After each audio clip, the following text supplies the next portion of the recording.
Alright. Howdy folks. It is December 31st, 2020, New Year's Eve.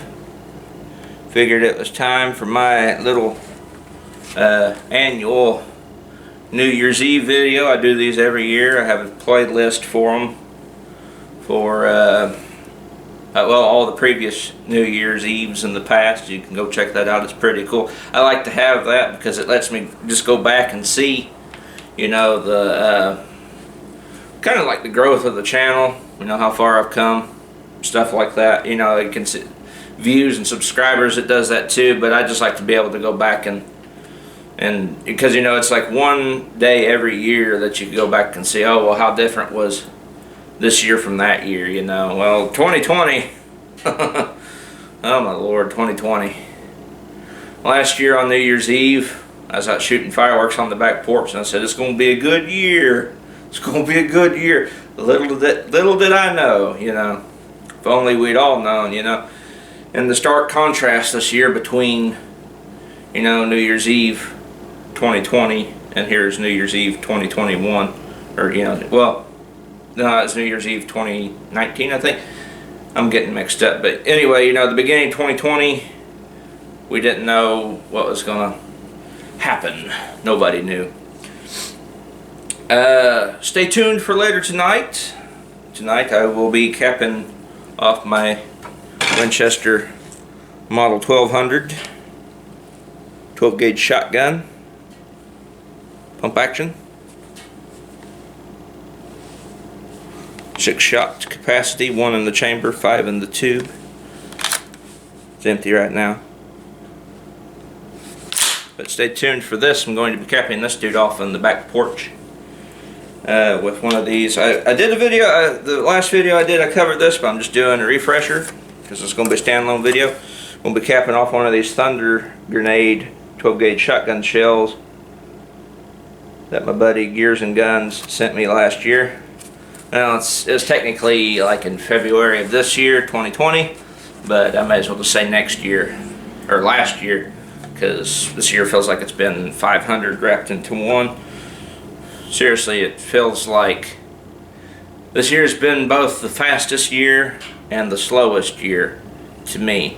Because I can sit here and I can remember back, I was like, well, and, you know, I go back in my videos too of this year. I did not shoot as much this year for good reasons, and I don't think nobody else did either. I mean, I did get out and shoot a bit, but if I were to go back and tally how many times I went to the range or just went out plinking this year compared to, like, say 2019 or 2018, it's pretty low. And Evel Knievel went driving by, but yeah, I mean, I can just go back and look through my videos and see where I was out at my grandparents, and the whole family's out there for 4th of July. That was before COVID got bad right here in my area, and it's just like, you know, that wasn't that long ago, but it still feels like it was forever ago. It's unreal. It feels like that's been about 500 years ago, but it was only like 6 or 7 months now.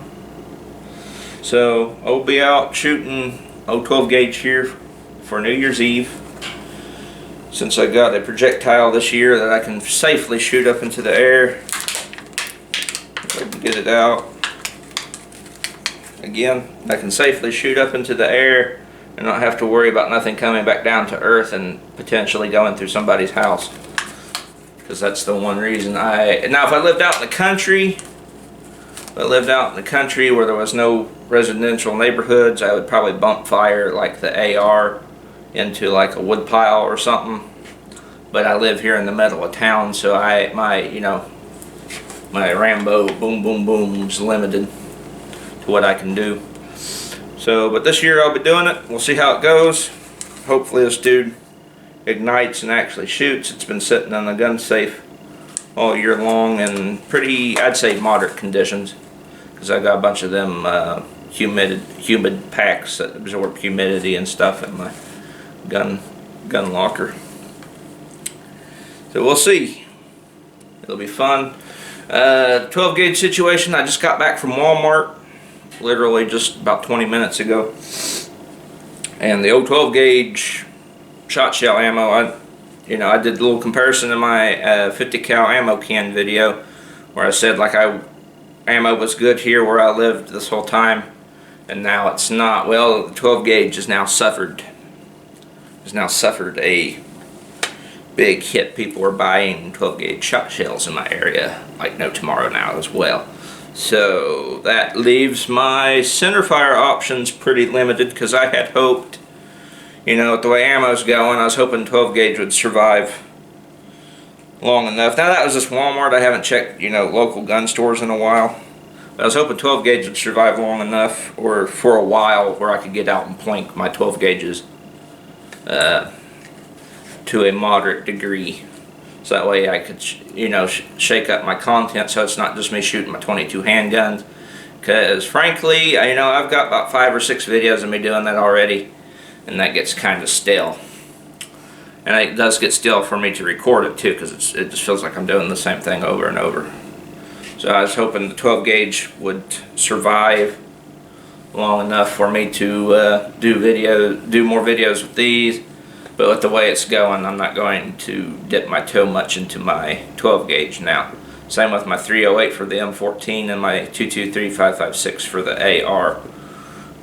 Just can't risk it, because if I keep shooting it up, I've said this 2 or 3 times in the past couple videos. If I shoot it all up, I only get maybe 1 or 2 reloads out of all of it, maybe. And I say that very conservatively.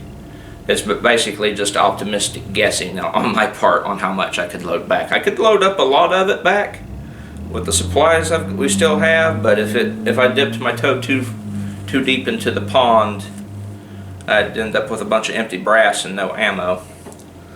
So we'll have to see. This year. And with the Bite Me and Caramel Hair Ass administration coming in, I don't know. A lot of question marks going in here to 2021. If January 6th doesn't bear no fruit in our favor in some considerable degree or manner. So we'll have to wait and see. The video on Federal, I've been seeing a lot of the ammo companies, they're optimistic. They think that the ammo, they can get it all back in on stock about maybe summer 2021. Maybe sooner, maybe later. I don't know. I just hope eventually they do. And I understand from their point of view. I'm not complaining. I'm just saying, you know, that it would be cool if they could get it back in stock. But I understand too, they're strained to the limit. Basically, any shell they manufacture, put in a box right now, goes on out the door. It's already been bought and paid for by us, the consumers. So we're just going to have to bide our time and be patient, seeing how things go, and hope for the best, pray for the best, but be ready for the worst. Hopefully the worst doesn't come.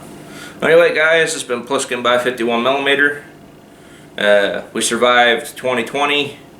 Let's hope 2021 isn't as nutsy, and it's at least, well, I don't think I could say back to normal, but at least the foot isn't slamming down on the gas pedal as heavy, I'll say that. Let's hope 2021's better.